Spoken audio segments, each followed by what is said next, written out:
আজ মমতা বন্দ্যোপাধ্যায়ের বক্তব্য শুনছিলাম, তিনি বলেন আমাদের সময় দেওয়া হয়নি।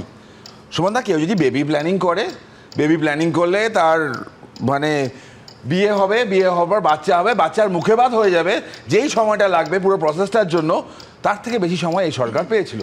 সিঙ্গেল বেঞ্চ বলেছিল 8,000 দুর্নীতিবাজ আছে, বের করে দাও, বের করলো না। রাজ্য সরকার এবং কমিশন ছুটলো সুপ্রিম কোর্টে, ডাইরেক্ট ডিভিশন বেঞ্চে নয়, সুপ্রিম কোর্টে গিয়ে বললো যে না মাইলর উল্টোপাল্টা হয়েছে, কাউকে শোনা হয়নি। ওটা ঠিক আছে, শোনো। ডিভিশন বেঞ্চে আসলো, 5 মাস সময় পেলো ডিভিশন বেঞ্চে। ডিভিশন বেঞ্চ বারবার বললো তোমরা তালিকা দাও, তালিকা দিল না, বললো ওএমআর নষ্ট হয়ে গেছে। কমিশনের চেয়ারম্যান নিজে স্বীকার করেছে যে ওএমআর যখন নষ্ট হয়ে গেছে তখন যোগ্য অযোগ্য আলাদা করা পসিবল না, তোমাদের বাইট থাকবে, নিশ্চয় দেখাতে পারো।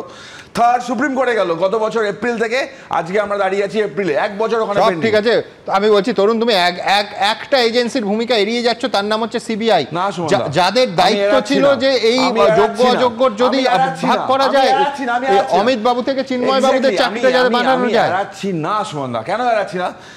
যেগুলো রেকর্ডে আছে সেগুলো বের করা পসিবল, যেগুলো ডেস্ট্রয় হয়ে গেছে কমপ্লিটলি।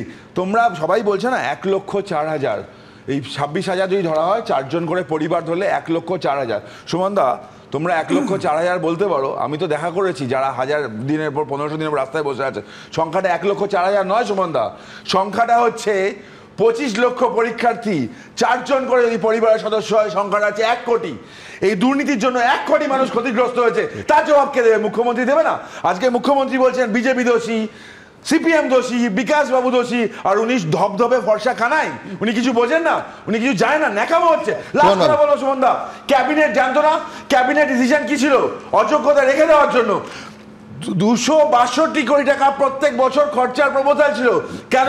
চাকরি চোর যাদেরকে দেখা গেছে তাদের চাকরি রেখে দেওয়ার জন্য। আজকে নাটক হচ্ছে, আমি জানি না।